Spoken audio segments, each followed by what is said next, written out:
Film दिल तो पागल है की शूटिंग के दौरान ऐसा क्या हुआ था कि अक्षय कुमार ने सालों तक शाहरुख और यश चोपड़ा के साथ काम ही नहीं किया। क्या था इस फिल्म का बजट और बॉक्स ऑफिस कलेक्शन, क्या थी इस फिल्म से जुड़ी वो तमाम बातें जो आप नहीं जानते होंगे, और क्या इस फिल्म का सीक्वल बनना चाहिए। हेलो फ्रेंड्स, मैं हूं सोनिका जुयाल, आप देख रहे हैं बॉलीग्राफ स्टूडियोज और आज बात करेंगे 1997 में रिलीज हुई फिल्म दिल तो पागल है के बारे में।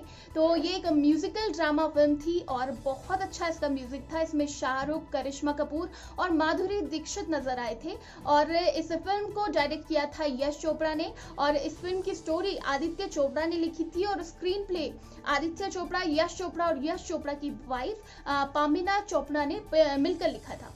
तो दोस्तों, इस फिल्म के म्यूजिक की बात करें, पहले भी मैंने बताया कि म्यूजिक बहुत अलग था और बहुत ज्यादा फ्रेशनेस लेकर आया था। और इस फिल्म में टोटल 10 गाने थे, 10 के 10 सुपर हिट थे और पूरे 54 मिनट की लेंथ के टोटल गाने थे। अगर पॉपुलर गानों की बात करें तो उसका टाइटल ट्रैक दिल तो पागल है, इसके अलावा ले गई और अरे रे रे ये क्या हुआ, ये बहुत ज्यादा पसंदीदा गाने हैं। आज भी इन्हें बहुत ज्यादा पसंद किया जाता है। और इस फिल्म का म्यूजिक इतना अच्छा था कि उस साल हाईएस्ट सेलिंग इसके म्यूजिक एल्बम्स की हुई थी और पूरे 1,25,00,000 कैसेट्स बिकी थी। और यहाँ तक यश चोपड़ा को एडवांस में 4 करोड़ ऑलरेडी पैसे मिल चुके थे। तो इतना बेहतरीन इसका म्यूजिक था। तो चलिए बॉक्स ऑफिस कलेक्शन की बात कर लेते हैं। दोस्तों, इस फिल्म का बजट था 9 करोड़ रुपए और इसने भारत में 31 करोड़ की कमाई की और वर्ल्ड वाइड 71 करोड़ का बॉक्स ऑफिस कलेक्शन किया था। और 1997 में ये दूसरे हाईएस्ट ग्रॉसिंग फिल्म थी। पहले नंबर पर बॉर्डर थी, दूसरे नंबर पर यही फिल्म थी, तीसरे नंबर पर इश्क थी, चौथे नंबर पर परदेश और पांचवें नंबर पर जिद थी। तो इंटरेस्टिंग कहानियों की बात करेंगे उससे पहले मैं इस फिल्म का अपना फेवरेट सीन बता देती हूँ और आप भी बताना कि इस फिल्म का सबसे ज्यादा पसंदीदा सॉन्ग और फिल्म का सबसे पसंदीदा सीन आपका कौन सा है। तो मेरा पसंदीदा सीन जो है, जब करिश्मा कपूर के डांस के वक्त उनके पैर में चोट लग जाती है और इसके बाद शाहरुख बहुत परेशान हो जाते हैं। वो सोचते हैं कि अब मैं किसको इस एक्ट में डालूंगा और मेरा पूरा एक्ट बर्बाद हो जाएगा, क्योंकि पहले से ही एडवांस में शाहरुख ने पैसे ले लिए होते हैं। तो इस फिल्म में उनकी मुलाकात फिर माधुरी दीक्षित से होती है। वो उन्हें डांस करते हुए देखती हैं और उसी वक्त वो डिसाइड कर लेते हैं कि अब इस एक्ट में वो माधुरी को ही लेंगे। तो अगले दिन वो माधुरी से मिलने जाते हैं, उन्हें मनाने की कोशिश करते हैं और कहते हैं कि राहुल, नाम तो सुना ही होगा। ये फिल्म का मेरा बहुत फेवरेट डायलॉग है और बाद में कई फिल्मों में रेफरेंस के तौर पर यूज भी हुआ है। और किस तरह से पहले एटीट्यूड में राहुल माधुरी दीक्षित के पास आता है और बाद में जब माधुरी नहीं मानती तो उसके पैरों में गिर जाता है। तो ये पूरा ही सीन मेरा फेवरेट है। आपका कौन सा है, नीचे कमेंट सेक्शन में जरूर बताना। दोस्तों, जब ये फिल्म प्रोडक्शन स्टेज में थी तब इसके टाइटल को लेकर बहुत ज्यादा डिस्कशन हुआ था। पहले इसका टाइटल तेवर रखा जाना था, फिर एक वो लड़की रखा जाना था जो कि फिल्म में एक गाना भी है और इसका टाइटल ट्रैक उसे भी रखा जा रहा था और फिल्म का टाइटल भी यही रखा जा रहा था। लेकिन आदित्य चोपड़ा को ये पसंद नहीं आया। उसके बाद बहुत डिस्कशन हुआ और दिल तो पागल है टाइटल रखा गया और ये पूरी टीम को पसंद आया और इसीलिए इस टाइटल को रखा गया। इसके अलावा माधुरी दीक्षित और शाहरुख खान की ये तीसरी फिल्म थी साथ में। इससे पहले वो कोयला और अंजाम को कर चुके थे। ये दोनों ही फिल्में सुपर हिट थी और दिल तो पागल है इन दोनों की ब्लॉकबस्टर फिल्म साबित हुई।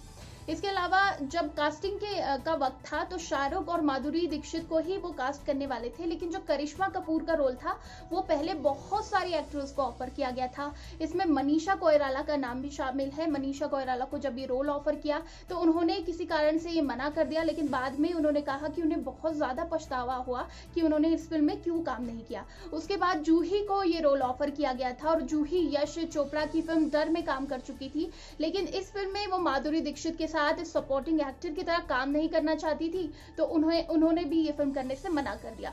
उसके बाद काजोल को ये रोल ऑफर किया गया, लेकिन काजोल को फिल्म की कहानी कुछ खास पसंद नहीं आई, साथ ही वो भी सपोर्टिंग रोल नहीं करना चाहती थी और उन्होंने भी मना कर दिया। इसके बाद उर्मिला मातोंडकर को भी ये रोल ऑफर किया गया था और उन्होंने एक दिन शूटिंग की और उसके बाद यश चोपड़ा को कॉल किया और उन्होंने कहा कि मैं ये रोल नहीं करना चाहती और ये फिल्म उन्होंने छोड़ दी। फिर बाद में यश चोपड़ा ने करिश्मा कपूर को ये रोल ऑफर किया और करिश्मा उस वक्त जुदाई में काम करने वाली थी, लेकिन उन्होंने फिर यश चोपड़ा ने करिश्मा कपूर को कन्विंस किया, उन्होंने जुदाई छोड़ी और फिर इस फिल्म में काम किया। और किस्मत ही रही कि जो फिल्म उर्मिला मातोंडकर ने छोड़ी थी उसमें करिश्मा कपूर ने काम किया और फिर उर्मिला ने जुदाई में काम किया और जुदाई सुपर हिट फिल्म थी, लेकिन दिल तो पागल है ब्लॉकबस्टर फिल्म साबित हुई थी। इसके अलावा चलिए अब बात करते हैं इस फिल्म की शूटिंग के बारे में। बहुत अच्छे शूट्स इसमें किए गए थे और बहुत ही अच्छे दृश्य दिखे थे। तो फिल्म का जो ज़्यादातर शूट था वो मुंबई के स्टूडियोज में हुआ था और इसमें लीलावती हॉस्पिटल जो है मुंबई का, वहाँ की शूटिंग दिखाई गई।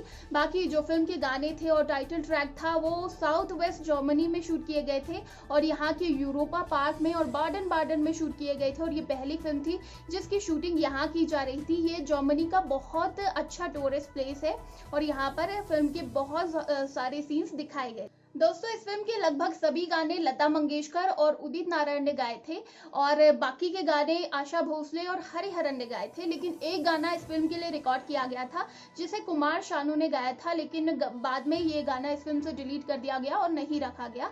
इस गाने का नाम था कितनी बेकरार है चांद की चांदनी और ये गाना फिर जाकर यश चोपड़ा ने अपनी 2008 में रिलीज हुई फिल्म रब ने बना दी जोड़ी की म्यूजिक एल्बम में रखा था और ये गाना यूट्यूब पर अवेलेबल है। इसका जो लिंक है वो डिस्क्रिप्शन बॉक्स में है, अगर आप सुनना चाहें तो वहां से सुन सकते हैं। तो दोस्तों, फिल्म की शूटिंग के दौरान सब कुछ अच्छा हुआ था, लेकिन एक चीज बहुत गलत हुई थी, वो अक्षय कुमार के साथ हुई थी। दरअसल जो अक्षय कुमार का रोल था पहले जैकी श्रॉफ को ऑफर किया गया था, लेकिन यश चोपड़ा चाहते थे कि फिल्म में थोड़ा यंग लुक रहे, इसीलिए अक्षय कुमार को इस फिल्म में कास्ट किया। लेकिन बाद में अक्षय कुमार के लिए जो कास्ट किया गया था यश चोपड़ा बहुत ज्यादा पछताए, क्योंकि उस वक्त अक्की का बहुत बुरा दौर चल रहा था फिल्म इंडस्ट्री में और बैक टू बैक उनकी फ्लॉप फिल्में आ रही थी और लोगों ने तो यश चोपड़ा को ये तक कह दिया कि इस फिल्म की पब्लिसिटी से अक्षय कुमार को दूर ही रखे। बाद में जब इस फिल्म की पेमेंट की बारी आई तब भी इन दोनों के बीच बहुत ज्यादा बहस हो गई और अक्षय कुमार चाहते थे कि उन्हें ज्यादा पैसे मिलने चाहिए और यश चोपड़ा ने तो ये तक कह दिया था कि अक्षय कुमार को एहसान मानना चाहिए कि वो इतने बड़े बैनर तले कोई फिल्म कर रहे हैं। ये बात अक्षय कुमार के दिल में बहुत ज्यादा चुभ गई थी और उसके बाद उन्हें इतना बुरा लगा कि शाहरुख और यश चोपड़ा के साथ उन्होंने लगभग काम ना करने का मन बना दिया। लेकिन बाद में धीरे धीरे सब ठीक हुआ और 2007 में हे बेबी आई थी जिसमें शाहरुख ने कैमियो रोल किया था और इन दोनों के बीच की जो दूरियां थी वो कम हो गई और उसके बाद यश चोपड़ा के साथ भी उन्होंने टशन में काम किया और इन दोनों की दूरियां भी कम हो गई और ये अक्षय कुमार का बुरा दौर था। और आज का दौर देखिए, जब हर कोई बड़ा डायरेक्टर अब अक्षय कुमार के साथ काम करना चाहता है, ये उनकी मेहनत का ही नतीजा है और अक्षय कुमार बॉलीवुड का भी सक्सेस मंत्रा बन चुके हैं। साल भर में इतनी फिल्में करते हैं, सारी सुपरहिट होती है और पिछले साल ही वो 1000 करोड़ क्लब में भी शामिल हुई थे। उनकी 4 फिल्में हुई थी जिनकी बॉक्स ऑफिस कलेक्शन मिलाकर 1000 करोड़ पार कर गया था। तो चलिए अब इस फिल्म की कोरियोग्राफी की बात करते हैं। इसमें फराह खान और शामक सर ने कोरियोग्राफी की थी और इसका फिल्म का डांस बहुत अलग था। शामक सर को इसके लिए बेस्ट कोरियोग्राफर का भी अवार्ड मिला था क्योंकि डांस लोगों को बहुत ज्यादा पसंद आया था। इसके अलावा इस फिल्म में बैकग्राउंड में आपको शाहिद कपूर दिखे होंगे, लेकिन शाहिद कपूर को फिल्म में कोई भी क्रेडिट नहीं दिया गया था। साथ ही अमीषा पटेल ने भी बैक स्टेज स्पीकर का काम किया था। उस वक्त ये दोनों ही फिल्म इंडस्ट्री में नए थे। दोस्तों, इस फिल्म में माधुरी दीक्षित के लिए पूरे 54 ड्रेसेस डिजाइन किए गए थे, लेकिन उनमें से यश चोपड़ा को एक भी ड्रेस पसंद नहीं आए। उसके बाद उनका जो लुक था वो सिंपल रखा गया, सिंपल कुर्ता और सलवार। लुक सिंपल था लेकिन वो बहुत ज्यादा खूबसूरत लग रही थी और लोगों को उनका जो ये ड्रेसिंग सेंस था और लुक था वो बहुत ज्यादा पसंद आया था और बाद में ये जो लुक था वो कॉपी भी किया गया। इसके अलावा शाहरुख का जो कॉस्ट्यूम डिजाइन था वो करण जौहर ने किया था और करण जौहर इसके अलावा मोहब्बतें और बागबान जैसी फिल्मों में अमिताभ बच्चन के ड्रेस भी डिजाइन कर चुके हैं। इसके अलावा जब एक गाने की शूटिंग के दौरान करिश्मा कपूर की फिल्म में उनके पैर में चोट लग जाती है, वो रियल में लग गई थी और फिल्म की शूटिंग फिर लीलावती अस्पताल में दिखाई जाती है और वहीं उनका ट्रीटमेंट भी हुआ था। इसके अलावा फिल्म में एक गाना था एक दूजे के वास्ते और इसमें बहुत सारे कपल्स दिखाए गए थे और ये रियल कपल्स थे और शूट में जो भी क्रू मेंबर्स थे उनके कपल्स दिखाए गए थे। साथ में इसमें आदित्य चोपड़ा अपनी एक्स वाइफ के साथ नजर आए थे और यश चोपड़ा भी अपनी वाइफ के साथ नजर आए थे इस गाने में। और आदित्य चोपड़ा कभी कैमरे के सामने नहीं आते थे, उन्हें पसंद नहीं था, लेकिन फिल्म में वो फाइनली स्क्रीन पर देखे जा सकते हैं। दोस्तों, ये फिल्म सुपर हिट हुई थी और इसे 3 नेशनल अवार्ड मिले थे और 7 फिल्म फेयर अवार्ड मिले थे, जिसमें best actress, best actor, best direction जैसे अवार्ड शामिल हैं। तो दोस्तों ये बहुत बेहतरीन फिल्म है और आज भी लोग इसे देखते हैं और इसके सीक्वल का लोगों को बेसब्री से इंतजार है। आपको इसके सीक्वल का कितना इंतजार है हमें नीचे कमेंट सेक्शन में बताइए और साथ ही बताइए कौन सा सीन कौन सा सॉन्ग अच्छा लगा फिल्म का, ये भी बताइए और किस फिल्म के बारे में जानना चाहते हैं ये भी आप मेंशन करें ताकि अपनी अगली वीडियो मैं आपके लिए लेकर आ सकूं। और इसी तरह के दूसरे वीडियोस के लिए सब्सक्राइब करें हमारे चैनल बॉलीग्राफ स्टूडियोज।